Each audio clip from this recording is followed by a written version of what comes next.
പിതാവിനും പുത്രനും പരിശുദ്ധ റൂഹായ്ക്കും സ്തുതി. ആദ്യം മുതൽ തന്റെ കരുണയും മനോഗുണവും എല്ലാ നാളും ചുരിയപ്പെടുമാറാകട്ടെ. ആമേൻ. ഏവർക്കും ഹെർമിറ്റ്സ് ടോക്സിന്റെ 726 ഭാഗത്തിലേക്ക് സ്വാഗതം. ഇന്ന് യൗസേപ്പിനുണ്ടായ വെളിപാടിന്റെ ഞായറാഴ്ചയാണ്. ഇന്നത്തെ വിശുദ്ധ ഏവൻഗേലിയോൻ ഭാഗം വിശുദ്ധ മത്തായി എഴുതിയ സുവിശേഷം 1-ാം അധ്യായം 18 മുതൽ 25 വരെയുള്ളതായ തിരുവചന ഭാഗങ്ങളാണ്. വിവാഹ നിശ്ചയം കഴിഞ്ഞാൽ ഒരുമിച്ച് താമസിക്കാമെന്ന ഒരു സാമൂഹ്യ നിയമം യഹൂദർക്കിടയിൽ ഉണ്ടായിരുന്നു. വിവാഹം കഴിഞ്ഞ് അവർ കൂടി വരുന്നതായ സമയത്ത് മറിയം ഗർഭിണിയാണ് എന്ന് യൗസേപ്പ് തിരിച്ചറിഞ്ഞു. യൗസേപ്പ് നീതിമാനായിരുന്നു. അതുകൊണ്ട് തന്നെ തന്റെ മുമ്പിൽ മറിയാമിന്റെ ശിരസ് കുനിയുവാൻ, ലോകത്തിന്റെ മുമ്പിൽ അവളുടെ ശിരസ് കുനിയുവാൻ യൗസേപ്പ് പിതാവ് ആഗ്രഹിച്ചില്ല. അവൾക്ക് ലോകാപവാദം വരാതിരിക്കുവാനായിട്ട് അവളെ രഹസ്യമായി ഉപേക്ഷിക്കുവാനായിട്ട് യൗസേപ്പ് തീരുമാനിക്കുകയാണ്. ഈ സ്ഥാനത്ത് നമ്മളായിരുന്നെങ്കിൽ എന്ത് ചെയ്തേനെ?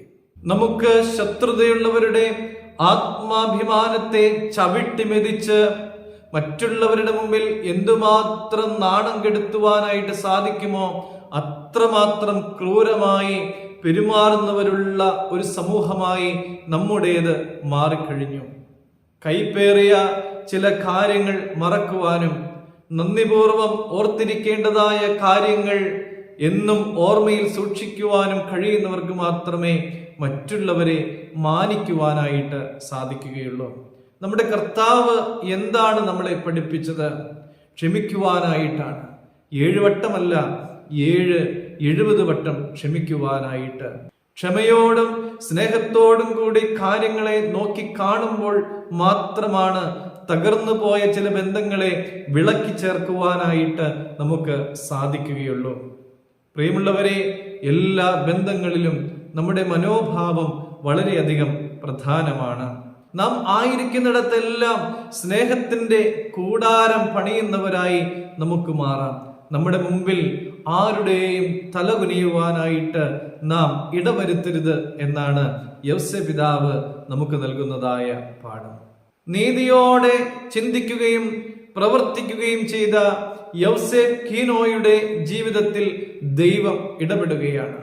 ദൈവത്തിന്റെ ദൂതൻ പ്രത്യക്ഷപ്പെട്ടിട്ട് ശരിയായ ദിശാബോധം നൽകുകയാണ്. പ്രിയമുള്ളവരെ, യൗസേപ്പ് കീനോ വിനയപ്പെട്ട് ദൈവകൽപ്പനകളെല്ലാം അനുസരിക്കുന്നത് നമുക്ക് അവിടെ കാണുവാനായിട്ട് സാധിക്കും.